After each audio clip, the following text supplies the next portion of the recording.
Well, there's certainly a very definite way to find out what's inside someone else's mind, and that's how they react to what you say. And more than just what they say back to you is how they express with their face, their mind, their feelings, their body language is what I'm saying. Because, I could say, I could write down the word dog on a piece of paper and randomly give it to anyone in the world, and then based upon that, I would say only, about 1/5 or whatever, 1/4, whatever the English-speaking population in the world is, only that population will understand it. If they spoke Korean or something, they wouldn't understand it. And in that case, I would not know. I would not be able to know what's inside their box. I would not know at all because it was just on a piece of paper mailed out. But say I'm talking to someone and I just say dog to them, and they say, and they kind of look down and say, yeah, like a canine, or yeah, like they name a breed, like a lab, I would know that they understood what dog is. It's an animal that walks around 4 legs or less if they're mutated, but I would understand they know that it's a furry animal or hairless. I would understand that they know what a dog is. At least I would understand that they know what an animal is, probably, because you can just take that for granted in today's society, that most people know what the word animal means, and that dogs are animals. In fact, you can take that for granted because I've never in my life met someone besides toddlers who didn't know that association. So you can learn associations, things like everyone knows what animals are. And how did you learn what animals were? People pointed, that is a dog. And what was inside their head was the thing they were looking at. What inside your head was the thing you were looking at. They saw you, they saw that you were looking at a dog, and then they looked at the dog and they said, that's a dog. And if you were looking at the dog, that means that the dog is in your head. They know it is in your head because they could see what you're looking at. So that's how they define dog to you. And that's how words become in your mind. And the fact that words become in your mind based upon what they are outside, I can say that you know what a dog looks like because you've probably seen one. And the first time you saw one, someone probably pointed, that's a dog, as you were looking at it. As it was coming into your mind, someone defined it for you. And now that it is in your mind, the word attached to the vision or whatever, you know what it is.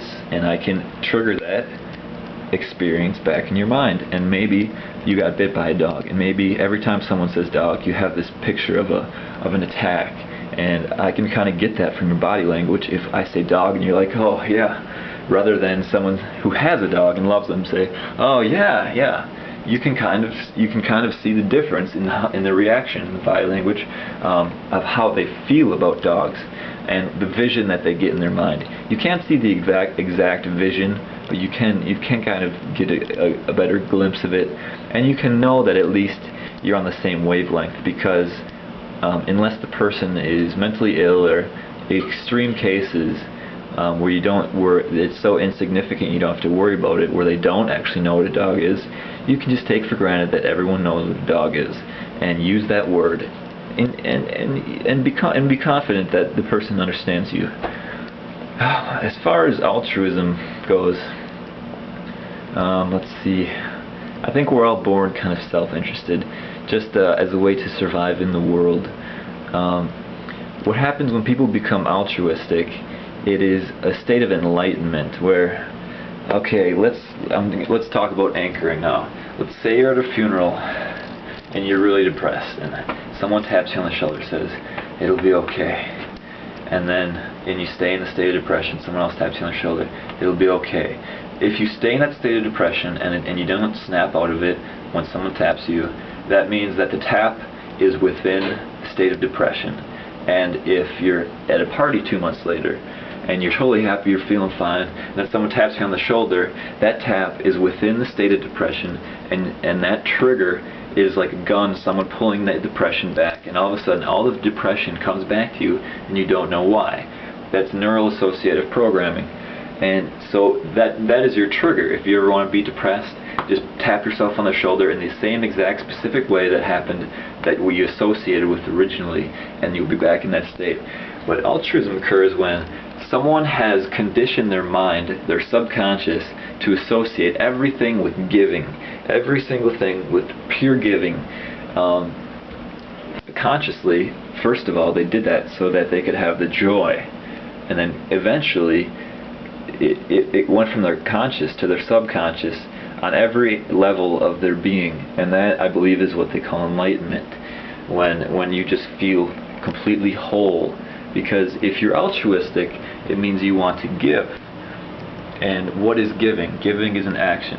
You have something, and then you give it away, and you no longer have it. And the way to give something is to feel like, okay, we're always moving towards the person we think that we're going to become.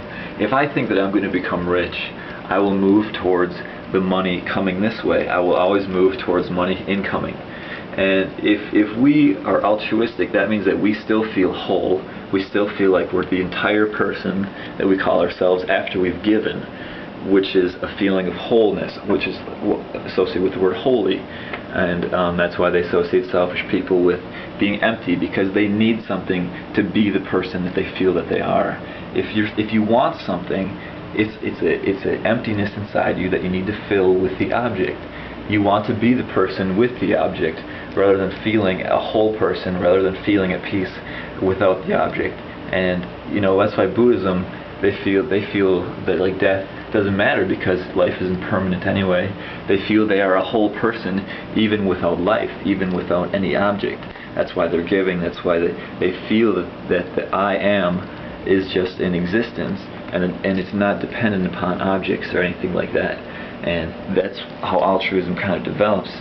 But selfishness, you need things to fill the gap. And initially, I think we all kind of react to situations based upon like our gorilla instincts.